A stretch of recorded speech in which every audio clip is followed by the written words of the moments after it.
Vil is a failing student at a prestigious magic academy, but since he lacks any form of magic, he makes up for it by using a sword to strike down his enemies.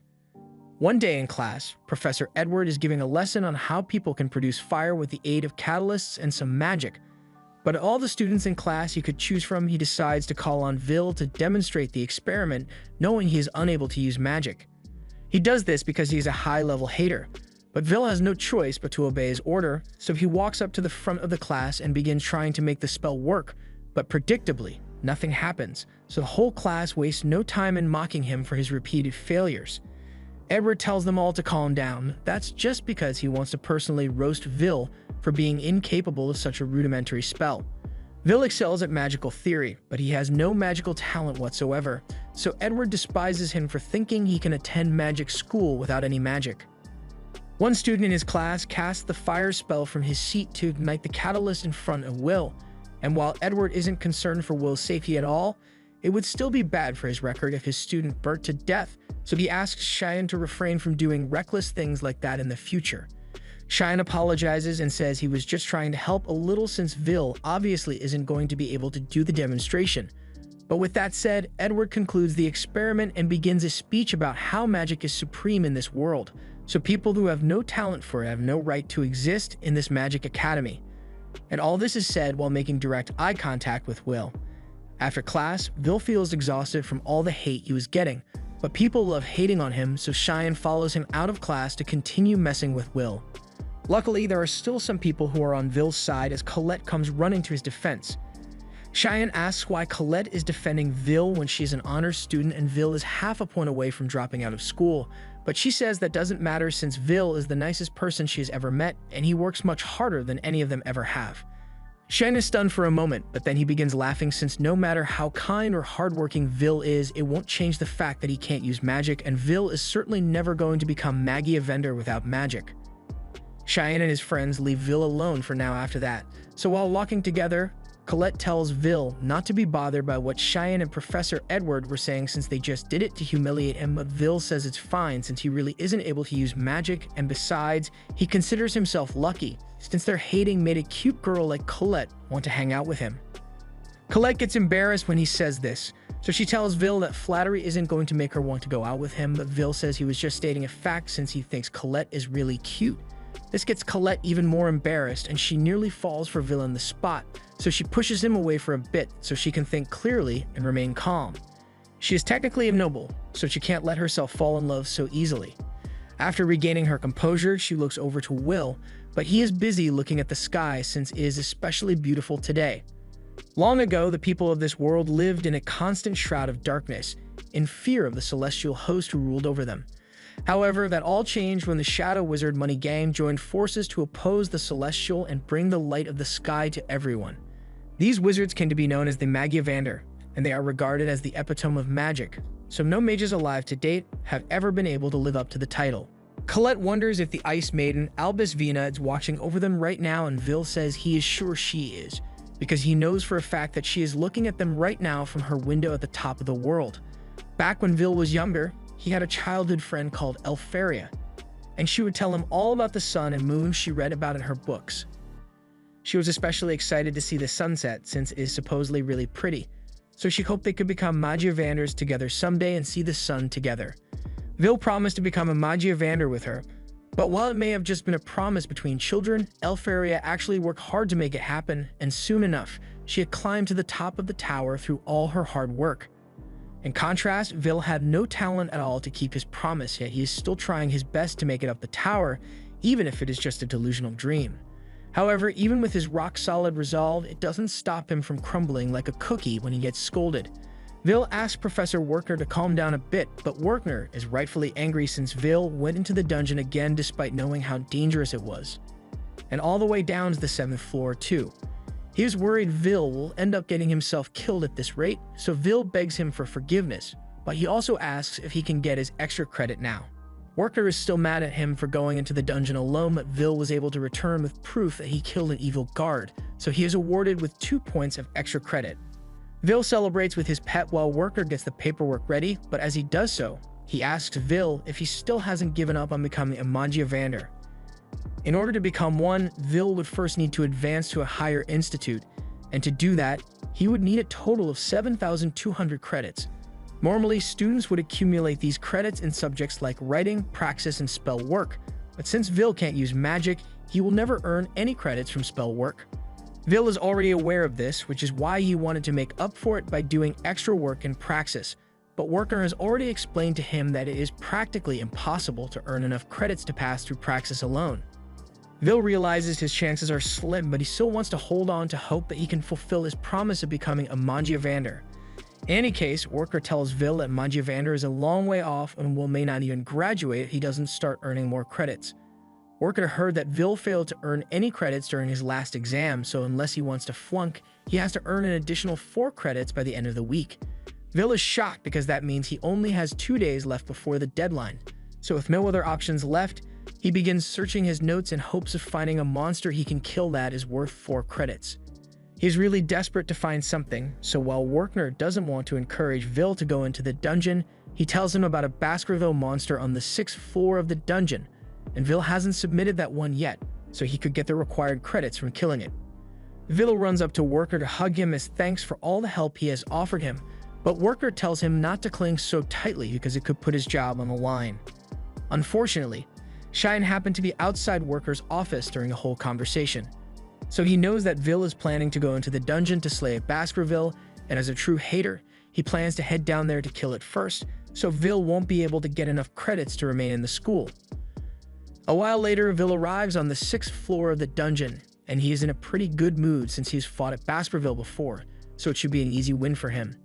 His pet doesn't think it's a good idea for Vil to go into this with so much confidence, but Vil says there's nothing for him to worry about since as long as he is careful about the Baskerville's flame breath, he won't get burnt to a crisp like last time.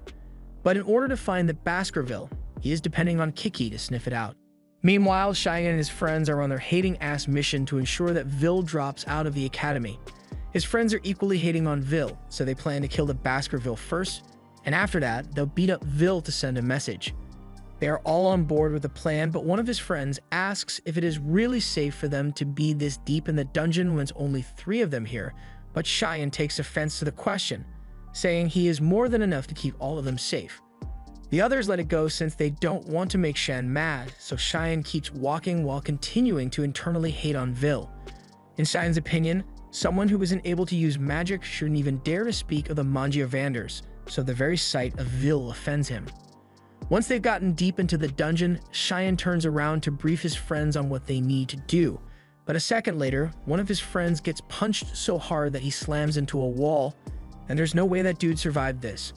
Cheyenne remains calm as he faces the monster, but the other guy starts freaking the hell out. Vil hears the shrieks of the guy, and he instantly realizes that someone must be in trouble, so he rushes over to help. He can't believe there are other people this deep in the dungeon, but from the sound he just heard, they can't be too far away. As Vil arrives at the sight of all the screaming, he hides behind a wall and spots someone desperately shooting fireballs at the monster while pissing their pants, but none of his attacks are having any effect. That monster is an evil sentinel, and from what Vil knows, is worth 10 points. Vil has never seen one in person before because the sentinel's habitat should be deeper down in the dungeon, so it makes no sense why it would come up to the 6th floor. More importantly, the person it is attacking is Cheyenne, and none of his spells are having any effect on the sentinel, so he doesn't stand a chance. The first thought that comes to Vil's mind is to go save Cheyenne, but then he takes a moment to think and comes to the conclusion, nah, f*** him. He's been hating on him since day one, so why should Vil feel any obligation to save him now since no one would know if he just left him to die?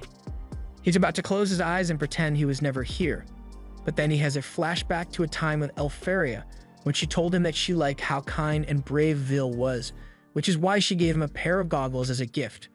Vil still had that same pair of goggles to this day, and if he wants to continue being the same person Elfaria has always liked, he has to put his personal grudges aside and save Cheyenne, even if he is a bitch. As the Sentinel is about to kill Cheyenne, Vil jumps in and blocks the strike with his sword. At the same time, back in the academy, Professor Edward comes running into Worker's office to tell him that Cheyenne and his friends have all gone into the dungeon together without permission.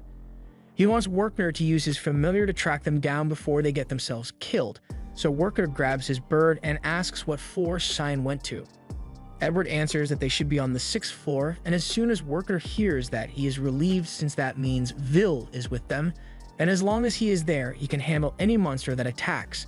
He uses his crystal ball to show Edward what Vil is doing right now, and he is going toe-to-toe with the Sentinel, and he is absolutely blitzing it. In the blink of an eye, Vil has already chopped off one of the Sentinel's fingers, and when the Sentinel tries to counterattack, he blocks the strike mid-air and backs up to create some space. Vil then dashes in once more, and the Sentinel can't keep up with him at all. So before it even realizes what's going on, Vil has already gotten on top of it and stabbed into its shoulder. Cheyenne can't believe what he's seeing since he never thought Vil would be this so strong. Even Edward is left in shock, so Worker explains to him that Vil is an amazing anomaly. He possesses superhuman strength that a mage could never hope to achieve. He has a body that's more durable than a Nokia phone, and unbelievably accurate observational skills that allow him to grasp an enemy's strategy and form countermeasures for it after being attacked once. So as the Sentinel tries to slash Vil again, he is able to perfectly predict the attack and dodge, while also slicing off the Sentinel's arm in the process. Vil may not be able to use magic, however. He is more than capable of making up for it with his sword. As the Sentinel writhes in pain, Vil proceeds to grab the Sentinel's sword with one hand and prepares to finish off once and for all. The Sentinel fires off a plasma blast as its last-ditch effort, but a single swing from Vil's sword is far more powerful, so Vil slices the Sentinel in half, claiming his victory. Once it's all over, Vil walks over to Cheyenne to ask if he is okay, and Cheyenne still has a grudge against Vil, but Vil just saved his life, so he bites his tongue. However, even after witnessing that whole fight and how capable Vil is, it doesn't stop Edward from hating one harder since he won't stand for Magicless being stronger than students with magic. Edwards leaves Worker's office in a rage, and while Worker is proud of Vil for saving Cheyenne, he is still mad at him for putting himself in danger. However, once again, he managed to defeat the monster, so Worker awards Vil with 10 points for killing the Sentinel. 5 years ago, Vil was the laughingstock of the whole school due to his lack of magic, and apparently the only reason he was allowed to enroll here in the first place was because he was friends with Elfaria. But since she had already become a Magiavander at the time, there was no reason for the school to pretend to be nice to him anymore. Vil has had to endure all the ridicule this entire time, but it hasn't stopped him from working hard to graduate regardless. Worker accompanied Vil to be evaluated by the headmistress, and she obviously had her doubts about whether Vil was cut out for this school or not. But once she hands him a sword and begins the test, Vil is able to counter each and every one of her fire spells within a fraction of a second. She is so impressed that she says Vil is allowed to stay at the school, and Workner is a bit surprised since he didn't think it would be this easy to convince her. It is true that Vil doesn't have any magic, but more importantly, she thinks it'll be fun to have someone like Vil around. Vil asks the headmistress if he can be by Elfie's side again if he becomes strong enough, and she tells him that he will have to work really hard and remain unfazed by the challenges along the way, but even then, there's no guarantee. But as Vil leaves, she remarks that it'll be fun to see what Vil can accomplish. Back to the present, Vil is currently in Worker's class as he teaches everyone about the Tower of Magic. Climbing the tower means advancing to the upper institute to the topmost floor where you will become a Magiavander. As of now, there are currently 2 methods to becoming a Magiavander, and that's either to create a new type of magic or to earn over 7,000 credits in this school, but it is pretty rare to invent new magic, so students usually focus on earning credits. However, since this is a remedial class, everyone in here is in danger of flunking out of school, especially Vil. After the classes are over, Colette meets up with Vil and asks how Vil is feeling since Worker's remedial classes are notoriously strict. Vil agrees that Worker is a strict teacher, but to be honest, he is glad Worker is kind enough to offer remedial classes in the first place since most professors wouldn't bother to do so. As they are turning a corner, they notice a commotion going on, so they listen in and hear Xian's friends glazing him for defeating the evil Sentinel. They won't question how he survived, but somehow by the time he woke up, the only thing Mars saw was Xian and a defeated evil Sentinel, meaning Xian had to have defeated it. Everyone believes Xian is amazing for being able to kill a monster as powerful as an evil Sentinel, but deep down, Xian knows he's a fraud since the one who actually defeated it was Vil. Just then, he notices Vil walking by and he takes that as a personal insult, so he goes to Vil and starts picking a fight with him again. However, it's a lot harder for him to see Vil as inferior when he knows Vil could easily one-shot him right now. He's just choosing not to. He lets go of Vil's jacket and begins walking away without saying a word. So once Xian is gone, Colette asks Vil if something happened between the two of them, and something definitely happened.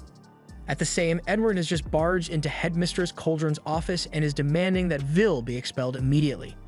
Cauldron asks why Edward suddenly wants to expel Vil out of the blue. He's already in his 6th and final year at the academy, so they can't just expel him without a reason. Edward tries to argue that Vil can't be allowed to stay at this school since he is a warrior, not a mage, and he won't stand for someone who can't use magic trying to surpass it. Cauldron pulls out Vil's records and points out that Vil has outstanding scores in his writing, and his magic reports are incredibly insightful, so aside from the fact that he can't use magic, he is the definition of a perfect student. If his dream were to become a Magicvander, then he could easily excel at any other profession he chose, and it is the Academy's duty to produce people of learning for the fated day. However, Edward states that the fact Vil wants to become a Magicvander is the problem, and Cauldron can see Edward's points, so she proposes a solution. She tells Edward to go and personally test Vil, and if Vil cannot pass Edward's test, then he's free to expel him if he wants. Edward asks if Cauldron is sure she wants to leave Vil's test up to his #1 hater, and Cauldron says she's fine with it since it won't make a difference. If anything, she thinks it will be more entertaining to have the one known as the Dark Viper Mage test Vil. Back on Vil's end, he is getting ready for his next class and asks Colette to help him open his locker for him. She happily does so, and he apologizes for having her do this for him all the time since he can't use magic. She says she doesn't mind, but then she notices Vil's sword in his locker and asks him if he's still training with it. Vil says he is, but he couldn't get permission to use it while he's in school, and back in his dorm, his roommate wouldn't let him do anything dangerous. He and Colette later head to the library to study together, and Vil is taking it very seriously despite having already learned this topic before. Colette tells him to take it easy since he's already at the top of the class in writing, but Vil says he needs to keep studying his hardest since he can't afford to lose a single credit. And besides, he enjoys learning history from the perspectives of the other races, especially since he can relate to the dwarves. They marched to war against powerful mages, but they never gave up in spite of the challenge. Just then, Colette notices that Vil has a white strand of hair on his head, and she says it's probably because he is overworking himself. She offers to pluck it out for Vil, and even though Vil says she doesn't need to, she still really wants to do it. However, in the middle of their flirting, Edward shows up behind Vil and tells him to come to the spell hall alone because there is something he needs to do. A little while later, Vil arrives at the spell hall, and Edward says that he will be offering Vil a special remedial class, so he should be grateful for it. Will can't believe Edward would offer him a remedial class, but that still shows that he has no good intentions. He wants to see what Vil can really do, so he fires a warning shot to let Vil know that this is serious and tells him that if he's able to successfully land a blow, then Edward will award him 5 spell work credits. Otherwise, if he fails, he will immediately be expelled. He also tells Vil that he is not allowed to refuse this test either, so he begins casting a spell to take Vil out. Meanwhile, Worker has just been summoned to Cauldron's office, and she apologizes for calling him here on such short notice, but she thought Worker should be informed of what Edward is doing. She casts a spell to show him the test Edward is giving Vil, and she forbids Worker from interfering for any reason. She believes it's only fair that Edward gets to have his request granted since Worker got the same when he asked to watch over Vil. Still, Worker thinks it is too cruel to let Edward of all people be the one to test Vil because he is a man who nearly became a Magicvander. He may have failed, but he still possesses power that is equivalent to one, so Vil is in serious danger right now. So far, Vil has been able to avoid getting hit by Edward's spells, but Edward has only been using low-level black magic so far, so Vil can't believe how much power Edward is producing. Vil has to fight back somehow, so he tries to run up behind Edward and land a kick, but Edward is easily able to block it with a shield spell. The shield is too strong for Vil to break it unarmed, and Edward calls him hopeless for thinking he could get through a magic shield with a kick. Edward then blasts him away, and Vil is starting to worry that there may be no way for him to win, as Edward is simply too strong for him to beat as he is now. Edward tells Vil that he will limit himself to 2 spells, one to attack with fire, and one to defend himself from Vil's crude attacks. However, even if it is only one attack spell, one who has mastered that one spell can outclass someone who has learned 1,000. Edward is simultaneously casting his fire spell, and Vil knows it will be bad news for him if he gets hit with that, so he starts running away, but Edward is still able to blast him regardless, and you can tell Edward is enjoying this because he looks like he is conducting a symphony of Vil's screams. Vil eventually falls to the ground, and he realizes there's no way for him to beat Edward like this, but if he had his sword, he could at least hold his ground against Edward. Outside the spell hall, Colette had been putting her things away in her locker, and she was really worried about Vil since Edward asking Vil to come alone for remedial classes couldn't have been a good sign. All of a sudden, Kiki came running up into the room covered in Vil's blood, and she was trying to get to Vil's sword in his locker. So Colette realizes that something bad really happened to Vil and opens his locker, so they can go give him his sword. As Vil is lying on the ground, Edward is slowly walking towards him while saying that Vil could never hope to become a Magiavander if he can't surpass him here. Magic has always reigned supreme even in the past when dwarves went to war with the mages against an army of 10,000 dwarves. All it took was one mage to annihilate them all. The sword is never going to compare to the wand, but even if the odds are insurmountable, Vil still wants to become a Magiavander. He will do whatever it takes to achieve it. Edward can't understand why Vil would go to such lengths to become one, so he asks if Vil has some sort of noble goal that he wants to accomplish. So Vil tells him that he wants to be by the side of the girl he loves, but Edward thinks that's a stupid reason. It may seem ridiculous to Edward, but Vil made a promise to Elfie, and no matter what it takes, he wants to be able to watch the sunset with her. Just then, Colette arrives at the spell hall and throws Vil's sword to him, and now that he is finally armed, Vil is able to counter Edward's fire spell. Edward is shocked that Vil was able to cut through the spell, but he realizes it's because Vil's sword is special. Even so, he still intends to prove that Vil is no match for a mage. Vil is terrified of Edward's flames, and if possible, he would have run away from this fight a long time ago. But facing Edward is the only way for Vil to move forward, so he charges at Edward while dodging all his attacks, and since he is finally close enough, he slices through Edward's barrier and successfully scratches Edward's cheek. Edward is forced to admit that Vil has passed the test, so he awards him his 5 credits and walks away. Vil collapses to the ground out of exhaustion, and Colette runs up to congratulate him on his victory, but he is totally passed out. Cauldron praises Vil's performance, and Worker says his strategy of diving into the attack to close the distance and attack from a blind spot was brilliant. And what's even more impressive is that his sword strike was powerful enough to surpass Edward's shield, so Vil may have what it takes to become a Magiavander after all. In a flashback, we see the time Elfie gifted Vil his pair of goggles, and immediately after doing so, she had to say goodbye since she was going to the top of the tower. However, as she was walking away, Vil called out to Elfie and swore to her that he would find a way to climb the tower as well so they can be together. Even if the odds are against him and he can't use magic, Vil swears that he will keep his promise and see the sunset with her someday. Elfie was moved by Vil's speech, so she turned around with tears in her eyes and said she would wait for him as long as it takes, and as Elfie finally left, Vil vowed that this would be the last time he ever cries or acts pathetic again. Back to the present, Vil is currently busy with his paper deliveries since he's got to work a lot of jobs to pay for his tuition. While on his usual route, he happens to run into Donan, and he greets him warmly, wishing Vil luck on his delivery route. He also says he will be visiting the tavern later today, so Vil tells him he will be waiting for him. As Vil runs off to finish off his deliveries, he ends up tripping on some steps and spilling the newspapers all over the place. But that is not a problem, since with his speed, he's easily able to pick all the papers out of the air and avoid falling over. He happened to miss on newspaper, so he walks over to pick it up, but as he does so, he notices an article about Elfie and how she's created yet another type of original magic. She's the first person to create 12 different original magic spells, and Vil is happy to see that she's still working hard up there, so he's going to work hard here as well. He's about to get moving again, but then he notices that there's another section in the article that says Elfie has personally passed a request to the academy, and he totally freaks out over it. He immediately runs over to his dorm room and begins asking his roommate Rusty if he can help him make a magic item on short notice. Rusty asks what the huge rush is, so Vil tells him about the request Elfie put in, and he wants to be the one to handle it. He doesn't have any lessons today, so he's free to prioritize the request and starts getting dressed.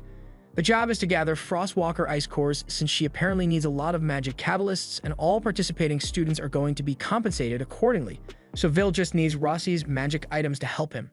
Rossi jokes that Vil is really straightforward with his request, but he has no reason to refuse, so he hands Vil his new and improved magic items, which Vil is very thankful for. Down on the 4th floor of the dungeon, Vil has just arrived to begin gathering ice cores, but there are already a ton of students here to do the same thing. Still, Vil expected as much since Elfie is famous, so he is going to give it his all. However, just as he is about to start, a huge explosion rings out in the cave, and it looks like it was caused by Xian, who just blew up a bunch of Frostwalkers. His friends praise him for his display of skill, but internally Xian is agonizing over the fact that he is still nowhere near the level of strength Vil showcased that day. As Vil sees Xian, he is honestly impressed by the magic power he used, although he seems really angry about something. In any case, with all these students here, Vil will never get the chance to slay any Frostwalkers, so his only choice is to go deeper into the dungeon floor. As Vil descends, he ends up seeing a girl in danger, so he leaps into action, and moments later, all 3 monsters have been sliced in half. The girl is shocked by what she just witnessed, since this is the first time she has seen a magic student use a sword to fight. Vil asks her if she's alright, and after the initial shock has worn off, she says she's fine and introduces herself as Iris. We cut to a lecture with Werkner where he is talking about the great achievement of creating new magic. It is an accomplishment so grand that it warrants unconditional advancement up to the top of the magic tower, and new magic is usually named after the person who created it or from words associated with them. For example, the dark magic spell Dax Darbicans that Edward used is named after a mage from ancient times called Fire Watchman Darbicans. So if any one of the students here manage to create new magic, they will be carving their names into history forever. A student raises her hand and asks Werkner if this means Elfaria is an amazing mage, and without a doubt, Werkner believes that Elfaria is unbelievably good at her magecraft. It is unheard of for a single mage to create 12 original spells by themselves, so it isn't a stretch to say that she is one of the greatest mages to ever live.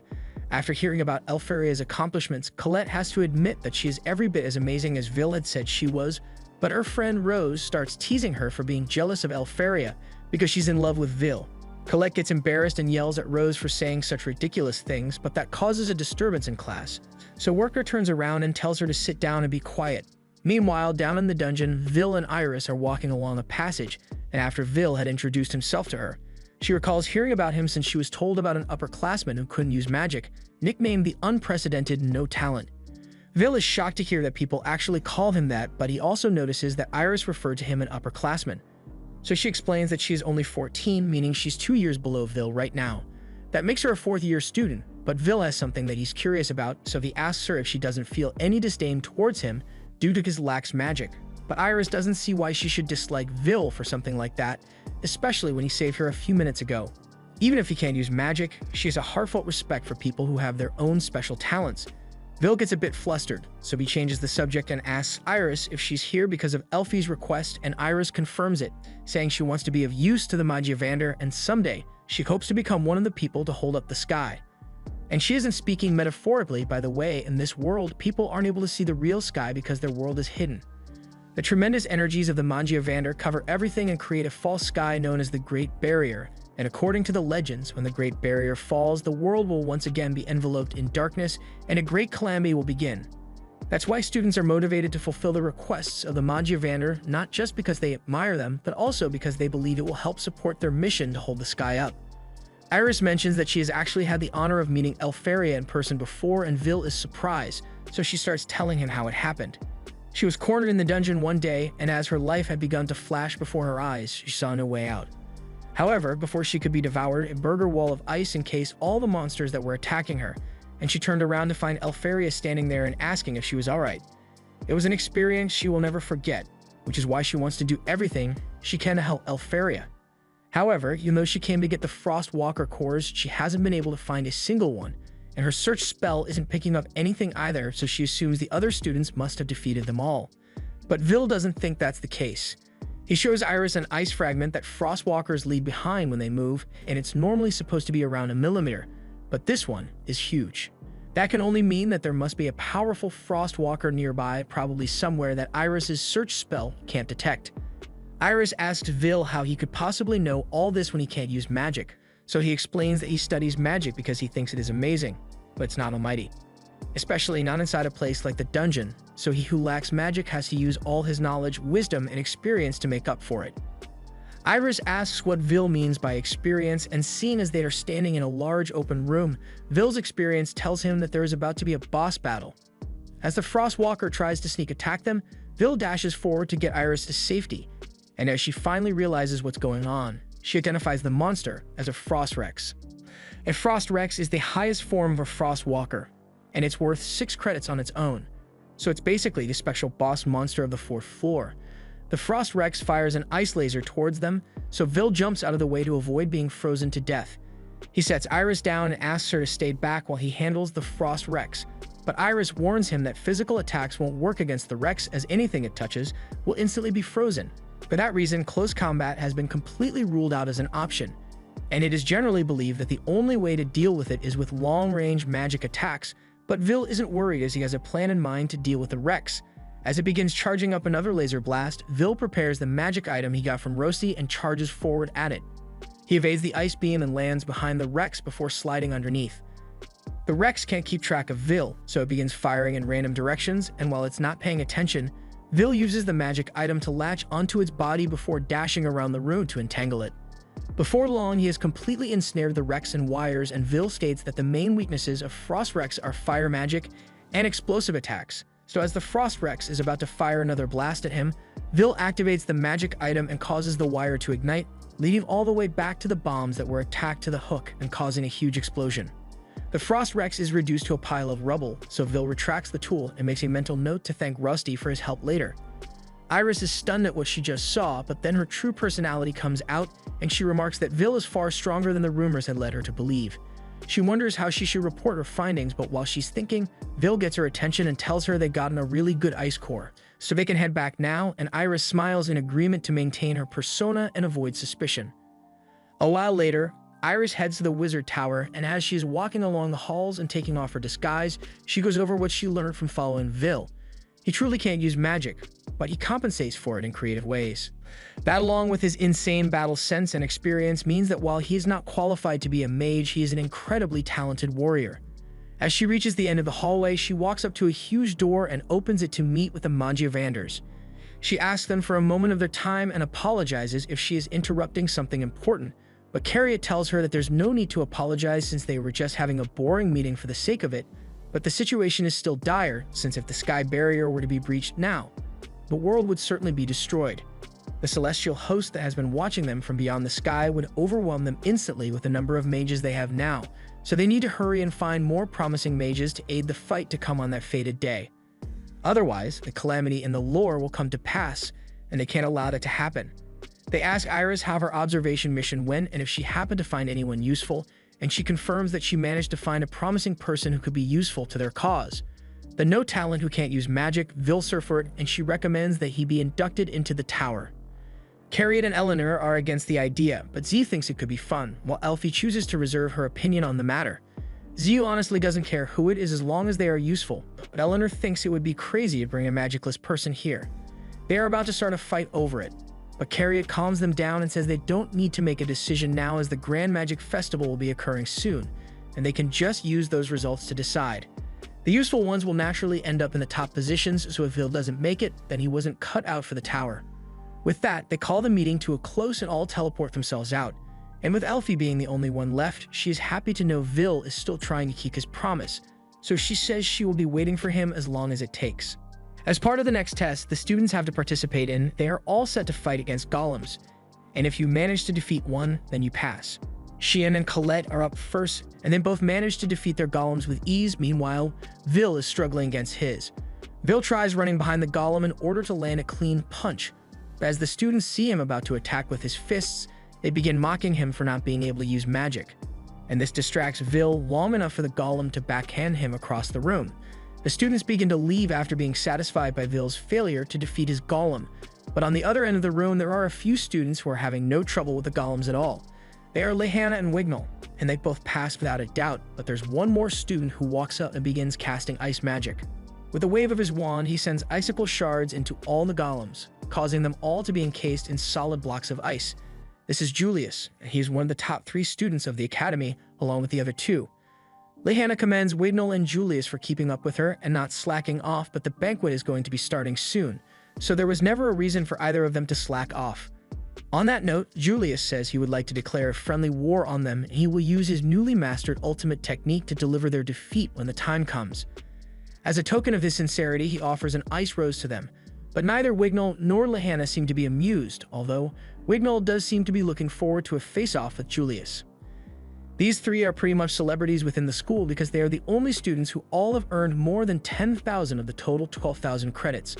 Some people think of credits as a reflection of a mage's capabilities, but Vil is nowhere near that level.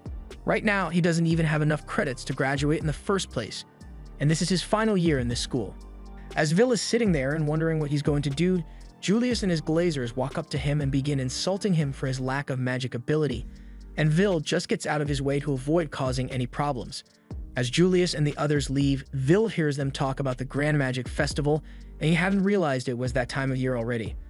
Later that day during lunch, Colette comes up to Vil and tells him that his only hope of becoming a Magivander is to get scouted at the Magic Festival.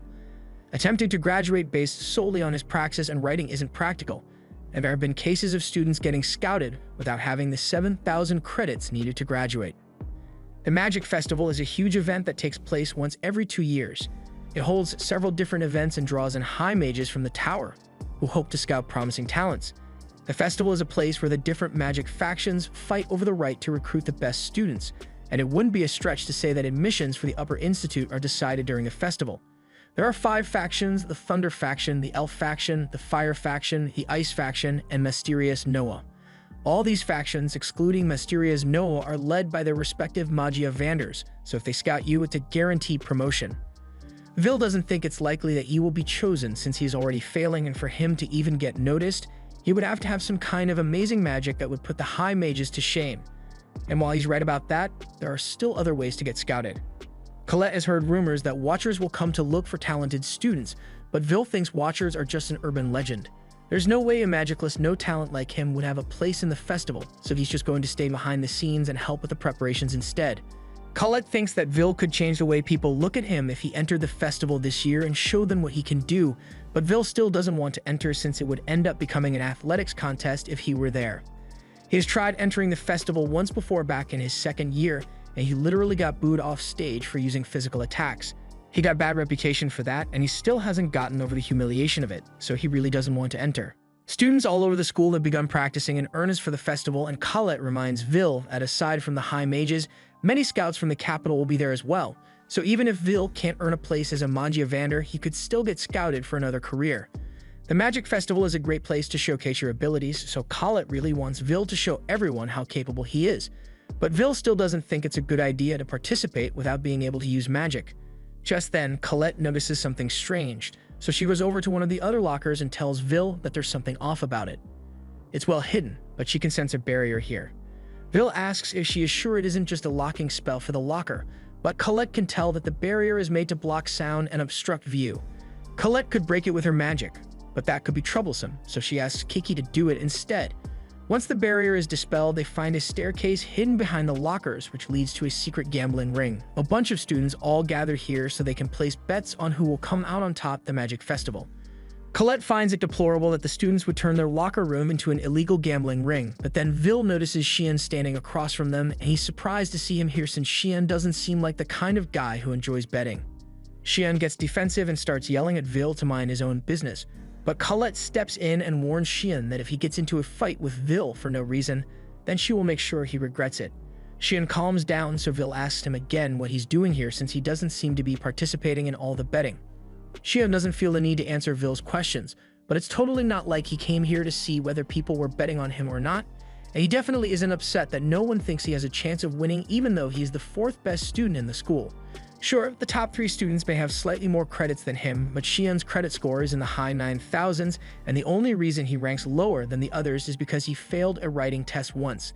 Since then, he has been working a lot harder to make up for the lost credits and catch up, but his magic skills are still on par with Lihana and the others, so he is just as likely to win at the festival as any of them are. Although, he doesn't know why he is trying to justify himself to Vil. After that, the rest of the day goes on like normal, and once classes are over, Vil gets up to leave. Before he goes, Colette gets his attention and asks if he is free after school because she would love to hang out with him, even if it's going into the dungeon together, but unfortunately, Vil has work to do tonight, so he won't be able to spend time with her today.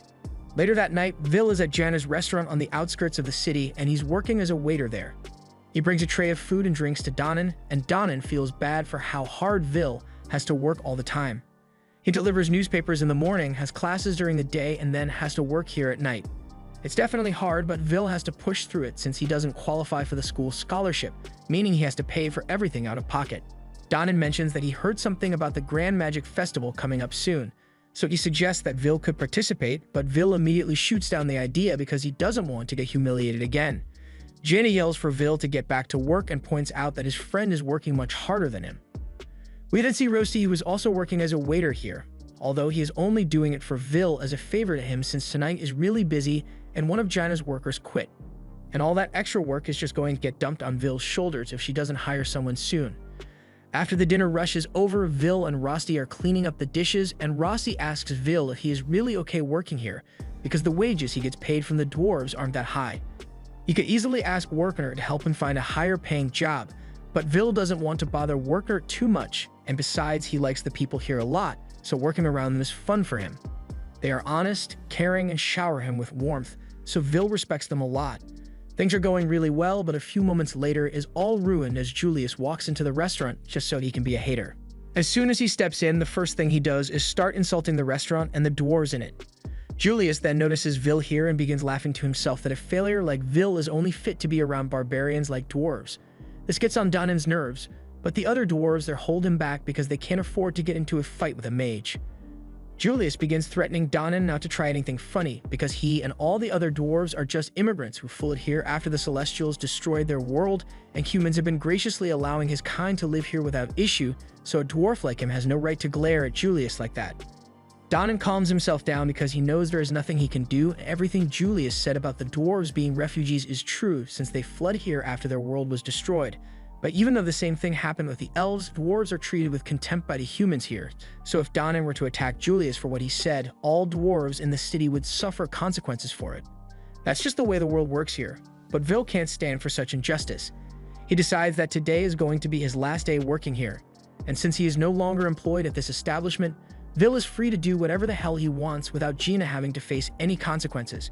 And the first thing he does is go to Julius's table and tell him to take back what he just said about the dwarves. Dwarves are hard workers who made the best out of the harsh conditions they were given and thrived, so Julius has no right to call them barbarians. However, Julius couldn't care less about the dwarves or their struggles, so he kicks his plate of food at Vil, and his two groupies get up, ready to beat Vil up. However, they fail to realize that a plate of food being thrown at him counts as assault, so anything Vil does from here on out can be classified as self-defense, and Vil immediately grabs the two boys by the shirt and gives them first-hand knowledge of what the floor tastes like. Julius gets slashed in the process, and it's been a long time since he has suffered such humiliation, so he's going to make Vil pay for what he has done. The room begins to freeze over as Julius takes out his wand and begins to attack Vil. Vil jumps back to evade Julius's ice strikes, but he doesn't have his sword and is in an enclosed space, so eventually, Julius manages to trap him with ice and pin Vil to the wall. He then walks up to him and is about to freeze Vil solid, so Rosti is about ready to step in and save Vil.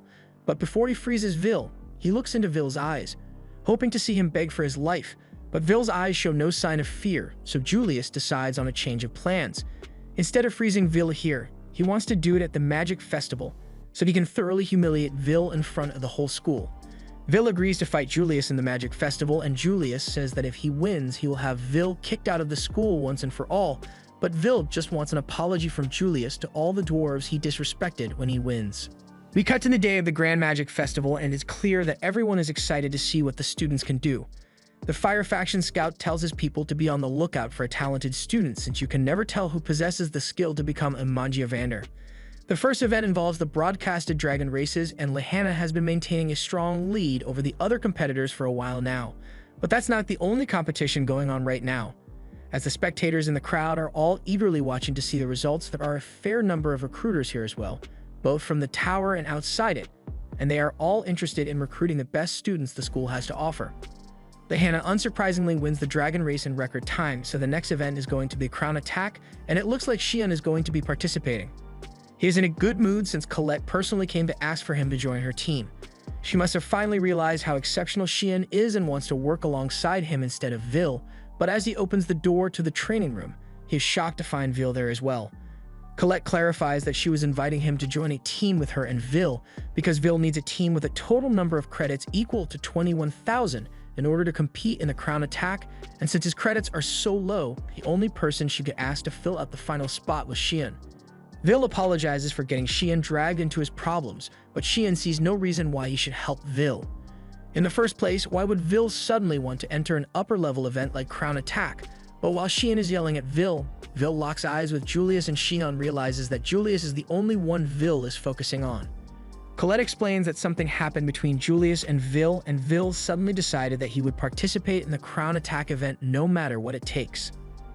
Xian is enraged that Vil is ignoring him because he still hasn't gotten over how inferior he felt when Vil saved him in the dungeon.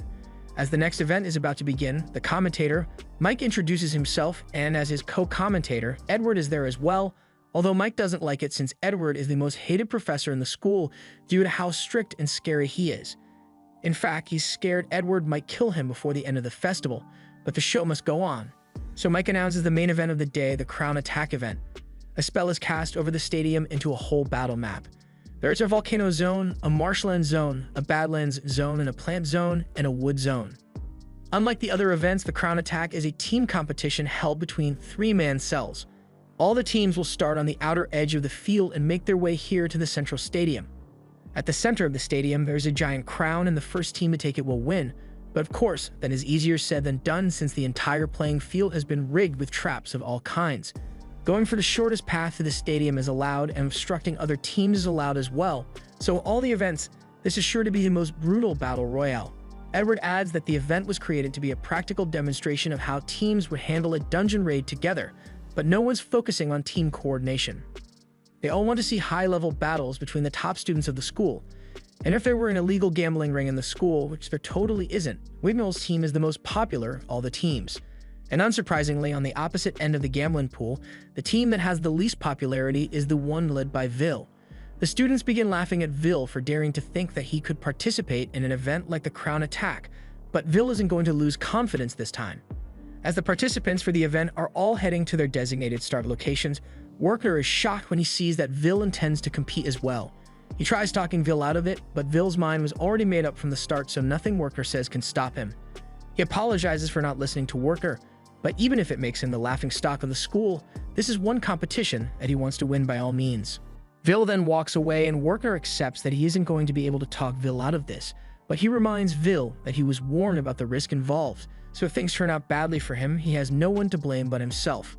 With all the students in position, the Crown Attack event can officially begin. The students rush forward, and Julius's team is the first to run into some of the traps that were laid out on the battlefield. As they approach, the cubes engage and form an army of golems which stand in Julius's way. With so many golems in one place, this would easily become an insurmountable roadblock for many students. However, Vil continues to charge forward at full speed, and he is showing no signs of slowing down. The students begin to mock him for attempting to break through the golem swarm when he can't use magic and couldn't beat a single golem during the praxis exercise. Vil continues running towards the golems, and before he attacks, he gives a signal to Colette, who then casts a spell to create a magic gauntlet for Vil, and with it, Vil is able to absolutely demolish all the golems in his path. The jaws of all the spectators hit the floor as they all witness Vil's capabilities, but Werkner already expected something like this to happen. So long as Vil attacks using a magic gauntlet, then he can do a significant amount of damage even if he doesn't have his sword, and since Colette is the one who made it, then it's technically not against the rules either. Against every prediction and all the illegal betting odds, the first one to successfully make it through the golem horde is Vil, and he's going straight for the crown now. Ever since the day Vil saved him, Xian has been reliving that moment over and over in his head.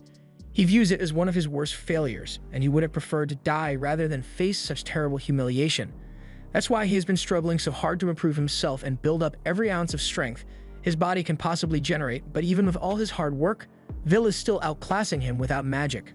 In the Crown Attack, Vil and his team have taken a huge lead, and with the goal being to reach the stadium and seize the crown, the other competitors are going to have to pick up the pace if they don't want to be left behind.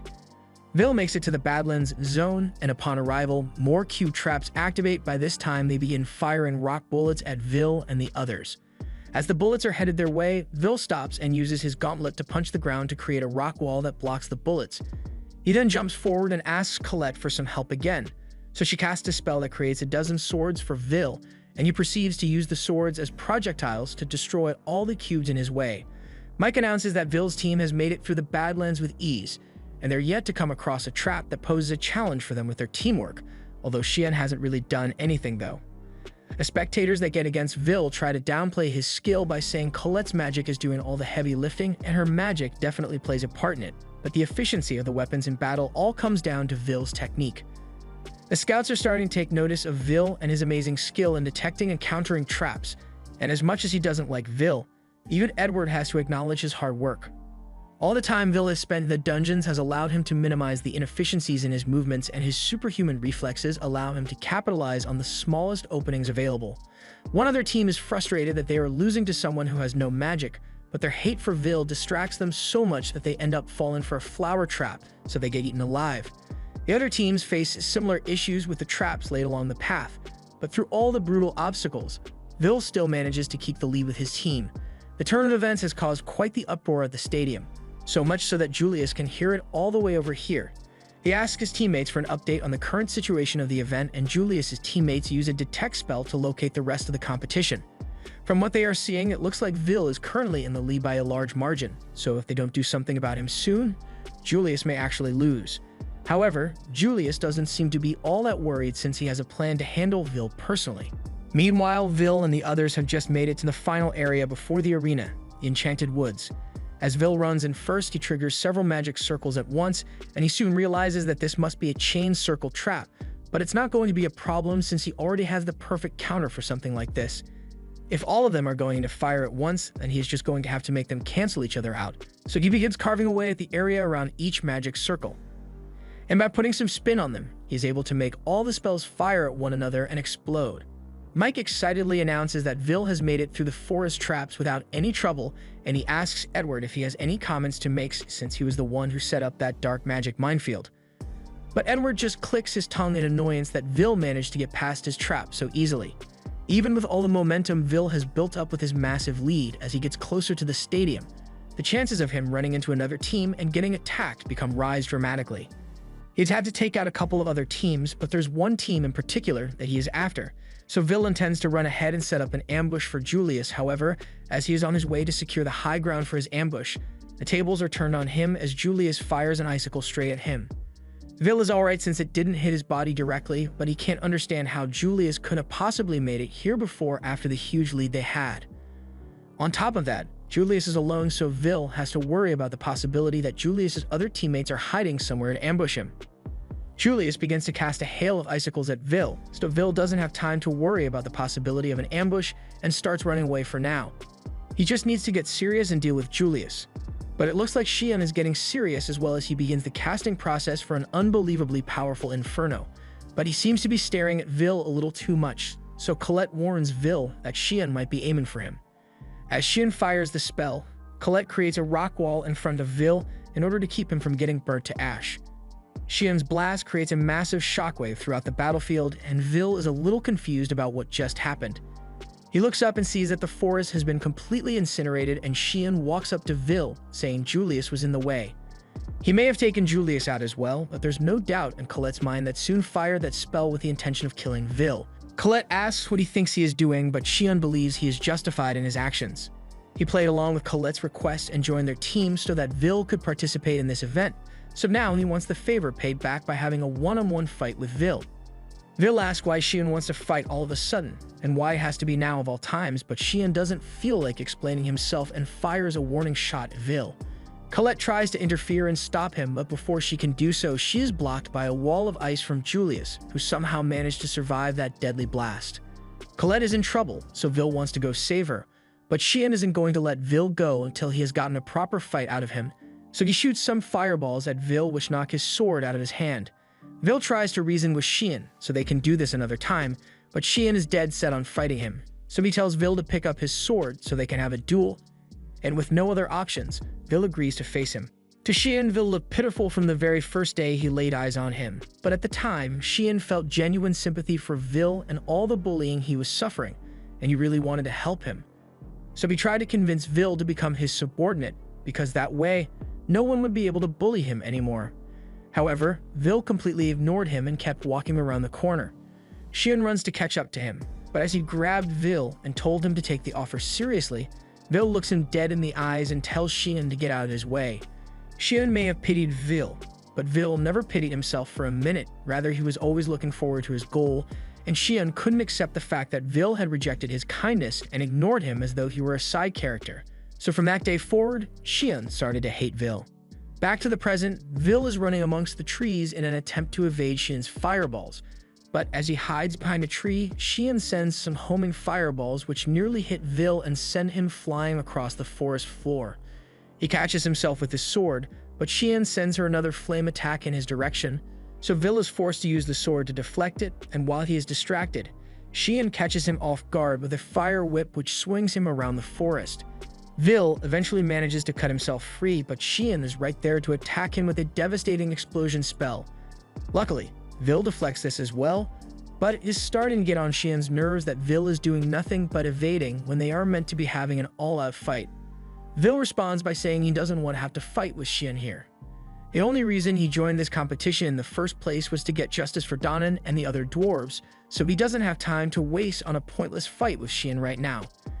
Xian is enraged that Vil still isn't taking him seriously even in a situation like this, so he threatens to burn Vil to ash if he doesn't start treating this like a serious fight. The crowd is shocked to see Xian fighting Vil when they are supposed to be on the same team since something like this has never happened before. Mike asks Edward for his opinion on the matter, and Edward says it's disgraceful for students in the same team to be fighting amongst themselves, and given that the objective of the competition is teamwork, Vil's team is sure to lose points with the scouts. But at the same time, he seems really pleased that Xian is messing up Vil's chances of winning this event. Everyone in the crowd is shocked that Xian would be short-sighted enough to attack his own teammate because of a personal grudge, and the scouts are definitely taking note of this behavior pattern. Rosti is worried about Vil's safety, but he also can't help but feel intrigued to find out what's going to happen next anyway. As he is watching in anticipation, Iris approaches him and asks if she can sit next to him. Rosti seems to recognize her, so he says he is fine with her sitting next to him, so Iris takes a seat and immediately begins cheering for Vil. Rosti is surprised she would go out of her way to support Vil since she always looked like a meek person to him, and Iris admits that this is out of character for her. But after she was introduced to Vil, she couldn't help but feel captivated by him. Rosti can understand the feeling, but he's starting to get jealous that Vil is so popular with the ladies, and even Xian as well, since he is technically fighting because Vil never gave him any attention. Naturally, Rosti loves Vil most out of anyone since he is Vil's roommate, but you could say the same about Colette since she has always been by Vil's side, no matter what. Even now, as she's being attacked by Julius, the only thing on her mind is how she can get Xian to stop fighting Vil, so he doesn't lose this competition. However, she won't be able to do anything about Xian and Vil's fight while Julius is here. Julius mocks Colette for running away from him this entire time when she is known as the Earth Princess for her skills, but Colette never liked that title, so she threatens to make him regret it if he calls her Earth Princess again. Julius sends more icicles after Colette, so Colette uses earth magic to create a wall in front of herself and stop the ice. However, Julius wasn't aiming at her alone as one of the icicles hits the ground and activates one of Edward's traps, so before she can react, she is caught in a massive energy blast. While that is going on, the spectators begin noticing something off about Julius, and it's the fact that he is on every screen at the same time. Somehow, Julius is fighting every student involved in this competition at the same time, but the method he is using remains an absolute mystery. Julius also challenges Wignall's team, and Wignall is fine with the added challenge of facing Julius. But before they begin, he says he wants to return the ice flower Julius gave him. With a wave of his wand, Wignall makes Julius's ice flower appear in the sky, and this distracts Julius long enough for Wignall to create a magic circle beneath his feet and obliterate Julius in an instant. But while the others are confused, Wignall recognizes that this is what Julius meant when he said he would win with his trump card, and he has to admit, a Magiavander level spell is quite impressive.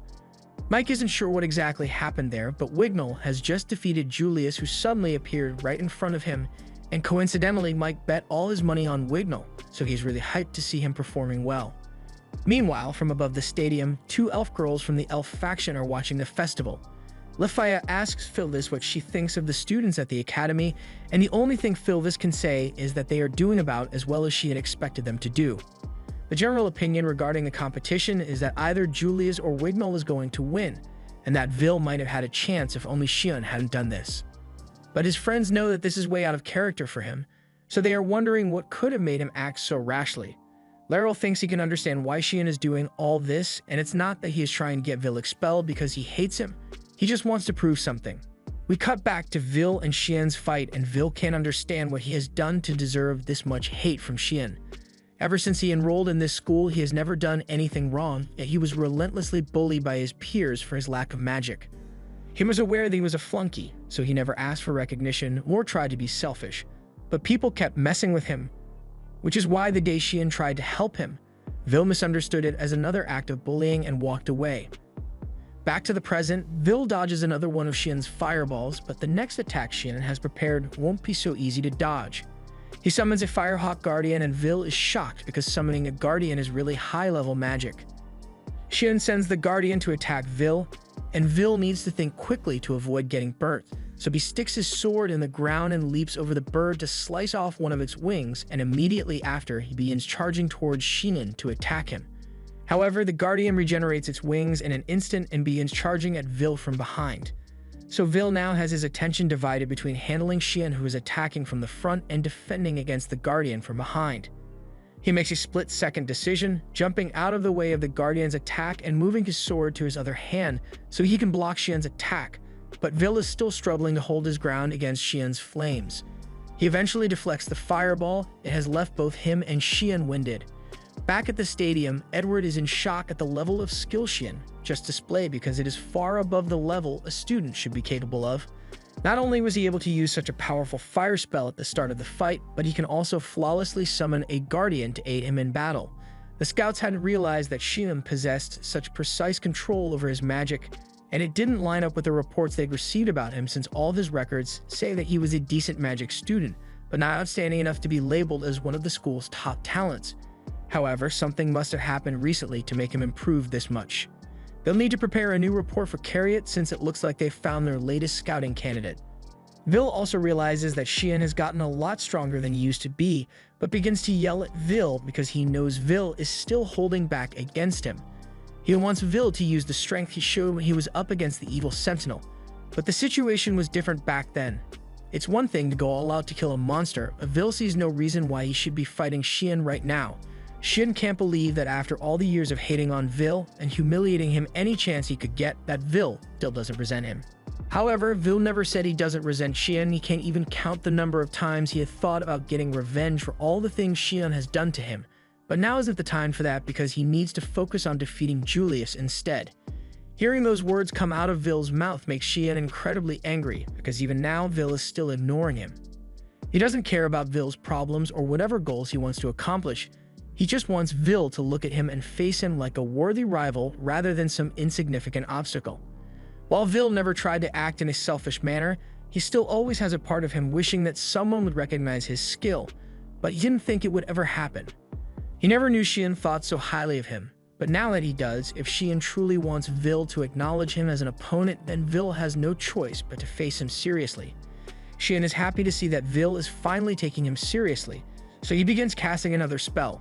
Vil realizes that if he tries to attack now, then the Guardian is sure to intercept him, so he decides to wait for the moment when Xian casts his spell to counterattack. As Xian finishes his spell incantation, he orders his Guardian to attack while he simultaneously casts a wide-range annihilation spell. This simultaneous attack would normally be unavoidable, however, Vil already saw the trajectories of all the fireballs, so he dashes forward and skillfully runs in between the gaps in the attacks. He then leaps into the air and destroys the core of the Guardian. And with no more obstacles in his way, he charges straight for Xian to take him out. Xian expected as much from Vil, but he isn't out of defensive measures yet, as he casts a last-minute fireball at Vil.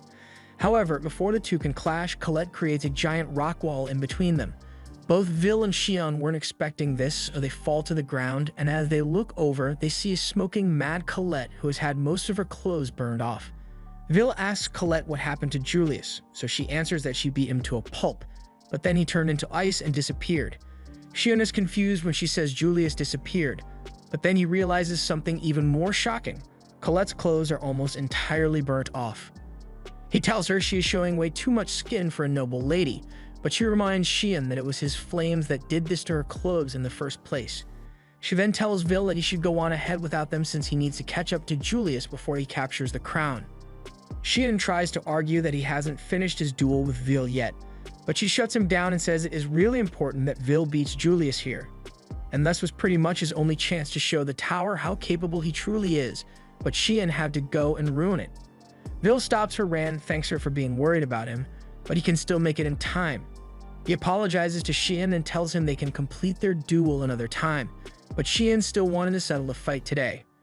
Back at the stadium, the first team to arrive is Julius's team, and it looks like nothing can stop them now. But right outside the stadium, Vil is running in at full speed, and just before Julius's team can claim the crown, he crash lands in the middle of the arena and tells Julius that it's time to settle this. Up in the magic tower, Alferia is peacefully sitting by the window when her assistant, Sarissa, walks into the room. At first, Sarissa apologizes for intruding on Alferia's meditation, But then she realizes Elfaria is just sleeping, so she smacks her across the head. Elfaria wakes up and complains that Sarissa didn't need to hit her that hard, but Sarissa tells her that she should take her status as a Magiavander more seriously. It's a massively important role, yet Elfaria spends most of her time either sleeping or watching the world down below. Elfaria asks Sarissa why she came here, so Sarissa tells her that she has brought a list of promising candidates the scouts have selected. As Elfaria looks over the list, Sarissa tells her that the candidates of this year's festival are exceptional, but there is one that stands out among the rest for their ice faction. The one she's referring to is Julius, and from his stats, Sarissa believes he may even one day become Elfaria's successor as Ice Magiavander. Elfaria admits that Julius certainly looks promising and he could become her successor one day, but that's only if everything reported about him turns out to be true. Down in the stadium, Vil squares off against Julius and his team, and victory goes to whoever is able to grab the crown first, so Julius could just grab it since he's closer, but he wouldn't be satisfied unless he brutally defeats and humiliates Vil in front of a huge crowd. Vil tells him that he has no intention of losing and readies his sword, so Julius begins his attack by casting a smokescreen. Vil can't see anything, but he can still hear the footsteps of 3 people around him, so he realizes that Julius and his team must be trying to surround him so they can attack from all directions. All of a sudden, an ice ball comes flying at Vil from behind, so he jumps out of the way and begins running to make himself a harder target to hit. Even with his vision blocked, he will be able to determine their locations from the trajectories of their attacks, so as 2 more ice balls come flying at him, Vil believes he has determined all their locations and jumps in to attack Julius. However, as he does so, he is blindsided by a 4th attack. Vil gets knocked back and he doesn't understand where that 4th shot could have come from since he should only have 3 opponents, but his confusion only worsens as he looks over and sees that Julius and his team never even moved from their original positions. Yet Vil is sure that he was still getting attacked by Julius, but there are 5 of him now for some reason. The first thing that comes to Vil's mind is that this must be some kind of illusion magic, but the hits he has been taking are very real, so he soon realizes that the spell is way too complex for mere illusion magic. Julius is creating clones of himself, and he forgot to mention this earlier, but his clones also explode on command, and one happens to be right in front of Vil. So once Julius gives the command, it explodes and encases Vil in a thick layer of ice. This turn of events is certainly exciting, but the crowd is more focused on trying to figure out what kind of magic Julius is using. However, Edward and Workner immediately recognize what kind of magic this is, and Workner explains that it is one of the secret arts discovered by the gifted ice Magiavander Elfaria. She created and mastered 12 unique ice spells, and Julius is currently using the first in the series, Ars Weiss. It is a spell that creates icy copies of its caster, and Vil is furious that Julius would dare to use a spell made by his Elfie. Julius just laughs and says his natural talent is what allowed him to learn the spell, as he was able to learn it by studying on his own. So even if it's only 1 out of the 12 spells, he believes he is now on par with a Magiavander. And that means Elfie isn't all that impressive, and one day he is going to expose her as a fraud. There are a lot of things Vil will overlook, but calling Elfie a fraud isn't one of them, so he breaks out of the ice and charges forward at Julius to make him regret those words. But Julius uses his clones to attack Vil with more ice balls. His clones move exactly how he tells them to, and they can use magic as well, so Julius can keep Vil busy for as long as he needs to. And not only that, once Vil is in position, Julius is able to cast a spell through his clones that seals Vil inside an impenetrable ice barrier. Once Vil is immobilized, Julius proceeds to cast a giant ice meteor and sends it hurtling straight for him. With nowhere to go, Vil ends up being crushed by the ice meteor, and the crowd begins cheering for his amazing strength, and even Edward has to give him credit for his outstanding performance as he won that battle without taking a single step with his real body. With all eyes on him, Julius takes the opportunity to declare that his ice magic has become unmatched after acquiring one of Elfaria's spells, so he is going to make sure he becomes her successor as the next Ice Magiavander. Julius did all this just so he could show off his power to the scouts, and his claims certainly seem realistic, but it's going to be really embarrassing if he ends up losing this fight after everything he just said. In the next moment, Julius hears the sound of ice cracking, and in utter shock, he turns around as the meteor crumbles to pieces and Vil walks out mostly unharmed. Vil thanks Julius for giving him a chance to cool off, since he has a bad habit of getting hot-headed and impulsive whenever someone slanders Elfie's name, but he won't make that mistake again. Julius attacks Vil again with his ice clones, but this time, Vil calmly evades the ice and appears behind Julius's teammates. Vil then knocks the 2 of them out in one swift motion, and as he does this, Julius's ice clones crumble to the ground. From the moment he saw Julius's clone spell, he knew it was incomplete, Julius could use the spell briefly, but he was never able to handle the spell on his own for extended durations, which is why he had his teammates help him with the casting. If he needs to do all this just to mimic a fraction of Elfie's power, then Julius is nowhere near being a match for her. Unlike the Guardian spells that act on their own will, the ice clones must be actively controlled, and they take a lot of mental fortitude to manage, something Julius clearly doesn't have if he needed the help of his teammates to use the clones effectively. So basically, Vil is calling Julius a fraud. Julius is enraged by Vil's statement, so he tells him to shut up and attacks with some of his ice roses, but Vil is easily able to slice through them all. However, as the roses hit the floor, they explode, creating another smokescreen and obstructing Vil's view long enough for Julius to cast his ice clones again. All the clones begin firing ice balls at Vil, but he is easily able to dodge the attacks regardless of the direction it is coming from. Julius hates to admit it, but what Vil said about his clone spell being incomplete is true. The most he can manage is 4 clones at once, and without his friends to help him, he has limited control over the clones, so the best he can do is remain on the defensive. However, Vil should have no way of knowing which one is the real Julius because all the clones are a perfect image of him and his peak male physique, so Vil will never find him. Never mind, Vil found him. Julius has started, so he raises a wall to defend himself from Vil's sword, but Vil cuts straight through it and sends Julius flying with a piece of his own ice. Julius doesn't understand how Vil could have found him so quickly when all the clones are perfectly identical to him, but Vil reminds him of a key difference. The clones are made of ice. The body temperature of the ice clones is the exact opposite of the body temperature of the user. This means they are pretty cold, and normally with good control the caster can prevent the cold from leaking out of the clone, but Julius doesn't have that level of control over the clones, so the cold eventually caused ice to form under the feet of all the clones. Julius doesn't understand how someone who can't use magic knows the ins and outs of this spell better than him, but there's a simple reason for that.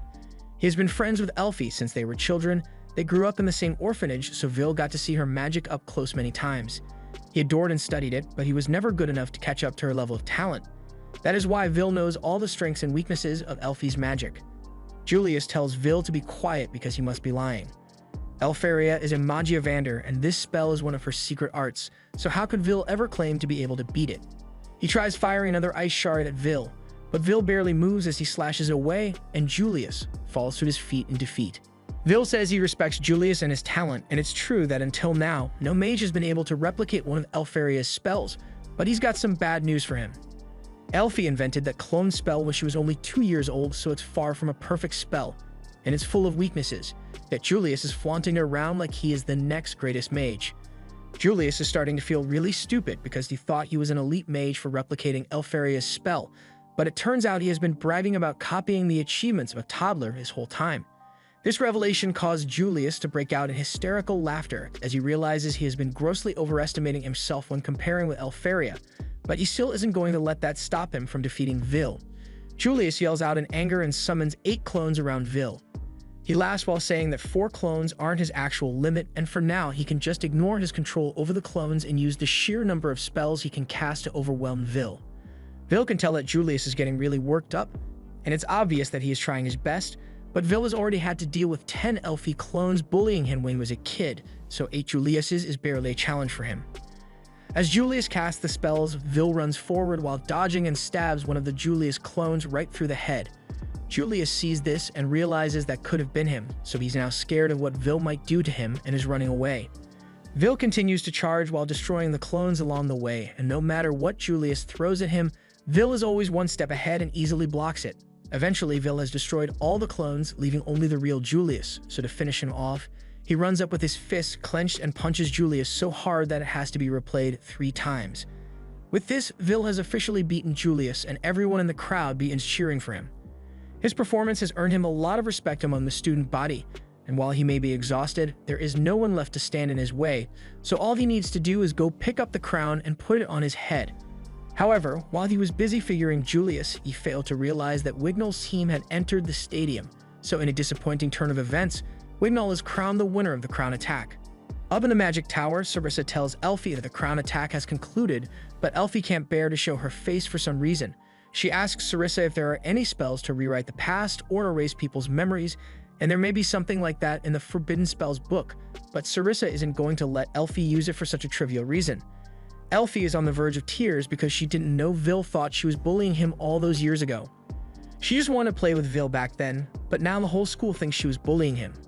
Back down in the stadium, Vil accepts that he lost the crown attack and takes his seat to rest for a bit, and at the same time, Xian is glaring at him because he realizes that if Vil was able to beat someone like Julius, then Xian needs to work harder before he can be a worthy opponent for him.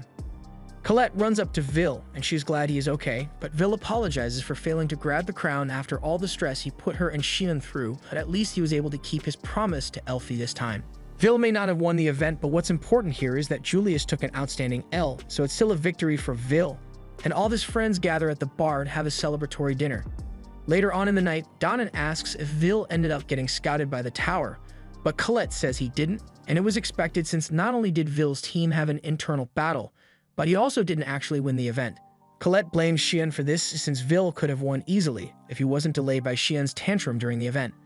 Rosti asks where Xian is right now, so Vil explains that he did try to invite Xian, but Xian didn't look like he wanted to come. Donnan says it's fine even if he didn't get scouted because he won his fight with Julius and got him to apologize. Speaking of Julius, he is currently in the back washing dishes as part of his apology to the dwarves. He hates having to do this, but he lost to Vil, so he has to keep her promise since he is a man of his word, even if it means working here for a while. Everyone other than Julius is having a good time, but Colette notices that Werkner seems to be worried about something. She asks him if he isn't enjoying the party, but that's not the problem. He didn't stop Vil from entering the event because he saw how motivated Vil was to win, but now that he has shown the entire school what he is capable of, Werkner is worried about how Vil will be treated from here on out. Colette had thought people would just treat Vil better since they now know how powerful he is, but Werkner says it's never that simple. The next day at school, students have started getting ready for the all-student praxis event, which entails a full week of dungeon diving. A lot of the students are worried about it and haven't decided on their parties yet, so as Vil is walking down the halls with Colette, he gets approached by a couple of his classmates, and they nervously ask him if he will join their team for the dungeon raid. They saw how powerful he is, so they would like his help. However, before Vil could respond, another set of students walk up and say they want Vil on their team as well. More and more students begin arguing over who gets to team up with Vil, and Colette now realizes that this is what Werkner meant when he said people would treat Vil differently. Now that they know he's not a weakling, they all suddenly want to be friends with him, and she thinks that's really hypocritical. She gets in front of Vil and yells at the other students for having the audacity to try to befriend Vil now after all the bullying they put him through. She is sure Vil must be angry about it as well, but on the contrary, Vil has never had people act so friendly towards him, so he's just really happy that people actually like him now. Since Vil doesn't seem to be mad about the bullying anymore, one of the girls tells Colette to stay out of this and let Vil decide who he wants to go with. But just as she tries to convince Vil to join her team, Colette smacks the girl's hand away and says she already has plans to go shopping with Vil tomorrow. She said it in the spur of the moment, but later that night, Colette is cringing at the fact that she accidentally asked Vil out on a date. Her roommate comes into the room and teases Colette about having a date with Vil tomorrow, but Colette screams that she didn't mean for it to be a date. Rose doesn't argue with her about it, but Colette is still going to go shopping with Vil, so she should at least prepare herself for it. Colette agrees and says she should at least put in a good amount of effort, otherwise she would be rude to Vil. Meanwhile, in Vil's room, Vil is currently up doing a bit of study, and Rossi decides to ask about Vil's plans for tomorrow. There aren't any classes scheduled, so he asks if Vil will be going into the dungeon again, but Vil informs him that he actually has a shopping date planned with Colette tomorrow. She persuaded him to go since he had to get his supplies ready for the all-student praxis event anyway. Vil doesn't think it's that big of a deal, but Rossi is clearly very jealous. The next day, Colette is sitting in the city square and nervously waiting for Vil to arrive. Even if she asked him out unintentionally, she's going to do everything in her power to make sure this becomes a real date. Soon after, Vil arrives and says hello. He compliments Colette on her new dress and hairstyle, saying she looks really pretty, and this makes Colette a bit embarrassed. But before they can head off on their date, Rosti comes running. Colette has no idea why he's here, so Vil explains that Rosti was really insistent on tagging along for the shopping trip no matter what, so Vil decided to let him come. Rosti says it'll be much more fun with him around, but he just doesn't want Vil to be alone with Colette. He goes up to Vil and grabs his hand so they can start the shopping trip, but Colette is starting to question the relationship Rosti has with Vil once they start holding hands like this. And Rosti seems like he's trying to steal Vil from her, but it's still not gay because they are wearing socks. Throughout the entire day, every time Colette tries to spend some time with Vil, Rosti always gets in the way. So much so that by the time the date is almost over, she hasn't gotten a single moment with him. While Rosti is gone, she asked Vil what's up with his relationship with Rosti, because the two of them are way too close to be regular roommates.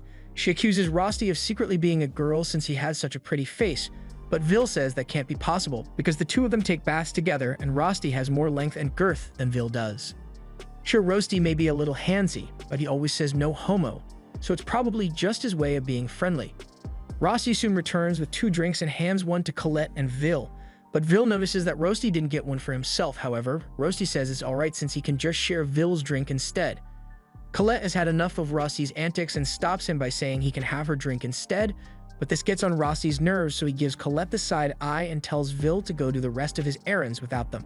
Vil argues a bit, but eventually he agrees to go on without them, and as soon as he is gone, Colette directly asks Rosti if he is really just Vil's roommate, because to her, it looks like he's way too affectionate. Rosti gets up and walks in front of Colette to assert his dominance as he tells her that he loves Vil more than anyone, so he's not going to let her try to take him.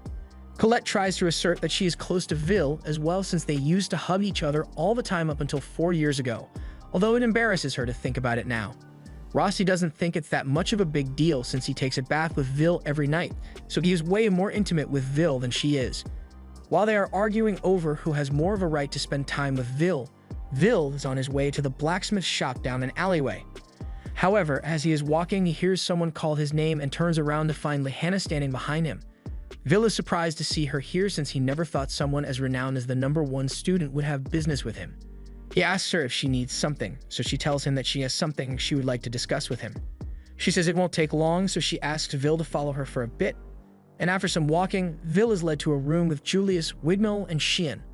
Lehana then addresses everyone and tells them that the reason she has called them all together is because this is the final term of their last year, meaning the all-student praxis exam is coming up, and she would like the 5 of them to form a team. Sheehan and Julius refuse to believe that Lehana is suggesting they add Vil to their team, and Vil doesn't understand why Lehana would bring him to a meeting when 2 of the people who hate him the most are right here.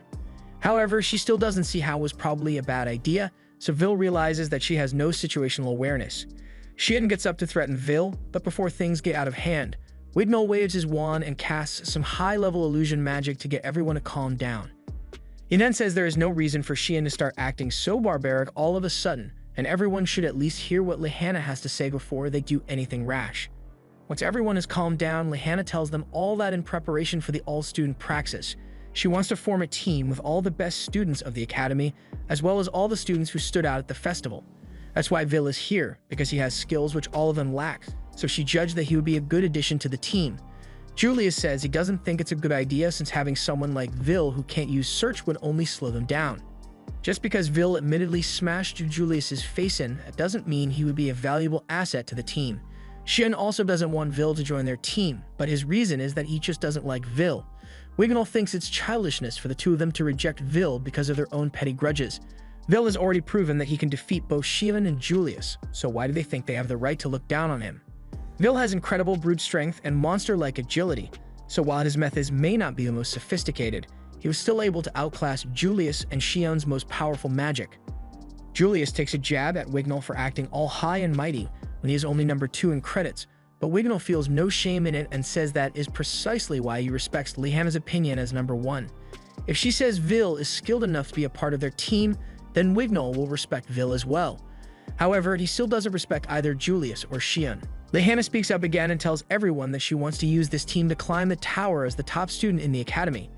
She wants to guarantee a better future for herself, but Vil can't understand why she is going through all this trouble when her performance at the festival should have been more than enough to get her scouted by the tower.